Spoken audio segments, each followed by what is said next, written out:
Of all of the classic monsters that stand as symbols for terror, that are franchisable and instantly recognizable, proven to be Halloween costume guarantee, a universal classic, you might say, one stands as perplexing as it stands as being so old and yet also so young.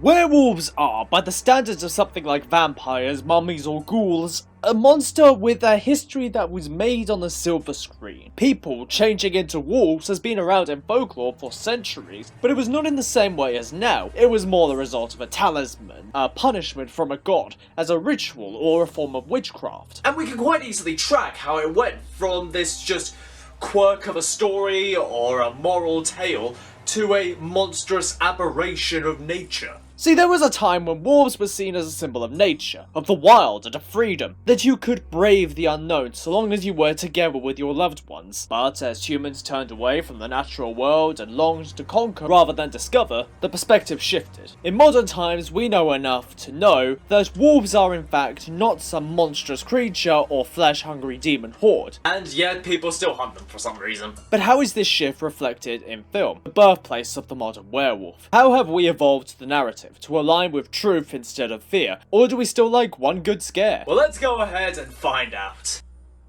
1941's The Wolfman served as a jumping off point for many things associated with werewolves, changing under the harvest moon, which later became a full moon, a weakness to silver, which was originally a weakness of Dracula of all people, and instead of changing into a regular wolf, instead our friend Larry Talbot changes into a feral hybrid of human and wolf. The curse was also transferred via a bite, again similar to vampirism, carrying over that theme of infection or disease. Something we'll see more of later. As technology was so limited then, the transformation is kept simple, with fades and transitions to growing hair and prosthetics. But in a way it works. It adds a layer of mystery, and leaves the details to the imagination of the audience. The orchestral music really carries the emotion, with the relief initially, which quickly turns to panic and then to powerful horror. In total, Lon Chaney Jr. would take 9 hours in the makeup chair, 6 to apply and 3 to take off. The wig and prosthetics, which included yak's hair. The process actually caused Chaney and the artist Jack Pierce to hate each other. Probably not helped by the multiple burns Chaney would receive from the application and treatment of said yak's hair. Well, that sounds like a fun acting gig. No wonder Chaney signed on for the sequels.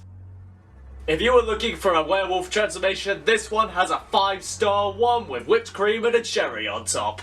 When two friends named David and Jack go hiking through the moors around a sleepy English village one night, they are attacked and Jack is killed by an unknown animal after David leaves him to his fate. When David wakes up, he finds himself in the hospital having sustained injuries but on the mend. Things take even more of a turn for the worse when Jack's ghost shows up and tells him he's been cursed to become a werewolf, and that it's important he kills himself before he turns and hurts innocent people. Thanks, friend! He doesn't, and on a full moon, changes. The transformation here is meant to be a metaphor for guilt, for David's feelings over leaving his friend to die, exacerbated by Jack's ghost and later his victims' ghosts, which follow him and tell him to end it all while he still can. Easily, the best part of this scene is the sound design. The loud cracks and snaps, the bones shift, and his body contorts are effective to sell you on the pain of the change, as well as the screams of terror and gut-wrenching agony. How his screams slowly change and distort to become more animalistic and deeper.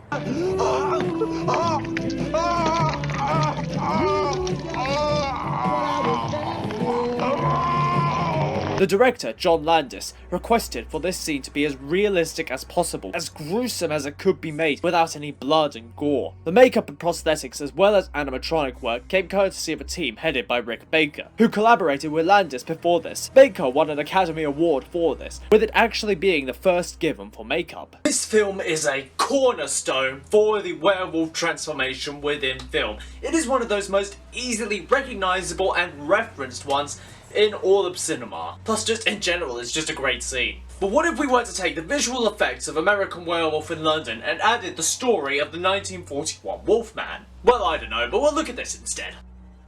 Released in 2010 after a laborious behind-the-scenes story, this film serves as sort of a soft reboot of the 1941 original. We again get Mr. Lawrence, or Larry to his friends, Talbot, being bitten one night by a werewolf after returning to his father's estate following the death of his brother. Except this time, it's his father that is the werewolf, adding an extra element of sins of the father, or the trauma that parents can inflict and leave on us. Rick Baker returned again to do the makeup, with the design philosophy to make it similar to the 1941 version, but beef it up a bit. And beef it up they did. This version seriously lifts. Finally, a werewolf for the gym boys! I wonder how much he lifts. So that's who I saw at the squat whack earlier. Do you think we could ask him what sort of protein he uses? And unlike the original, there was no animosity between Baker and Benicio del Toro. Small mercies. Now, as Baker did return to do the makeup and prosthetics, you would think we have a transformation with the same magic as American Werewolf, but with updated and improved technology, right? Wrong! One of the biggest problems of this film was budgetary, along with directors changing. So even though they planned to make it practical, they instead had to create a digital transformation and keep him still in the makeup.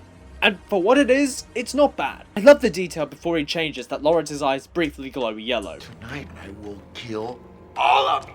You could even argue at that moment, was that Lawrence or was that the wolf, or was it both of them at the same time? I just love this scene, it's just so cool. The emphasis with this transformation is less on the pain or torturous process, and more on the otherworldly horror everyone is seeing, so there's more contortion and unnatural movement instead of screams of pain. The lack of pain also emphasizes that the creature is something to be feared rather than pitied. But what about a werewolf that we're supposed to feel sympathy for?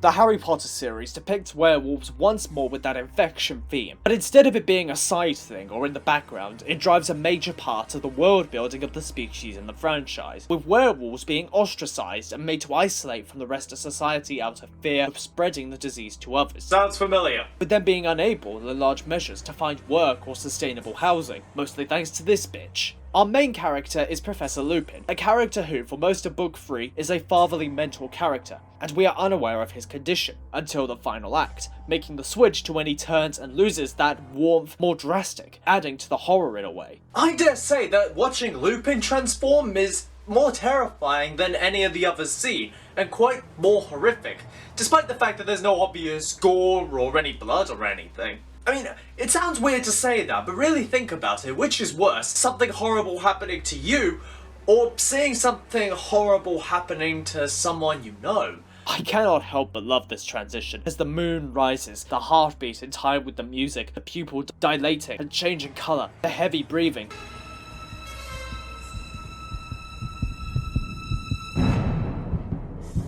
He was my old friend.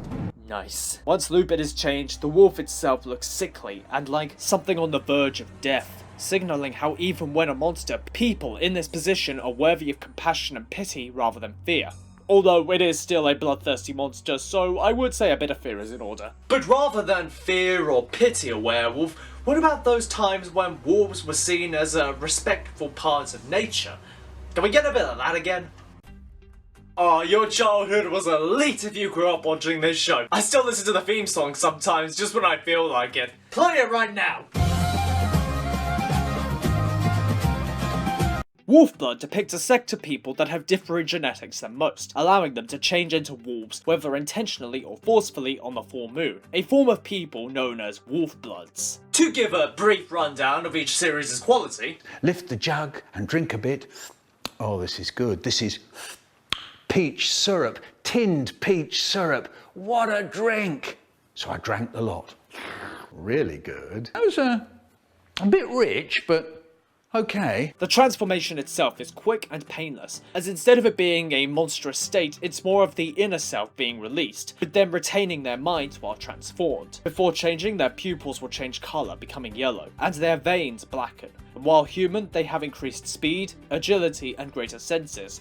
There is also a greater connection to nature and a theme of the natural world versus the modern world, with there being examples of a connection to nature being stifled by modern living. and they don't even cover social media here. Most of the series is spent trying to keep their difference a secret and maintain a peaceful life, while along the way dealing with the challenges of growing up. This series did a lot to change my personal view of wolves, as it showcases the positive attributes of the species, such as their familial dynamics and loyalty to each other. Really, each of these films and shows operate with a different theme in mind and showcase a different facet of the werewolf legend. So what is the takeaway? Ultimately, each of these showcases thrive because they isolate a facet of the werewolf myth and show it at its best. The fear and terror of such a powerful creature, the tragedy of the change and its inevitability, the pity and negative effect it can have on the human part of it, the connection to nature bringing out the inner self, and the one that started it all, that all the rest are built on. And despite their relative youth in the monster community, they've earned their stripes, mostly because they are a lot more fluid than others. There is a lot more creative room to focus on different elements, the horror, the tragedy, or the romantic,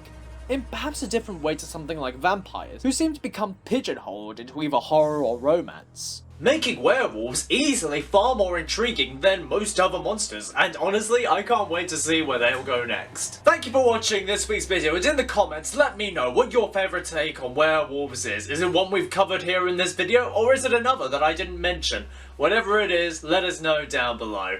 And until next time, peace be with you.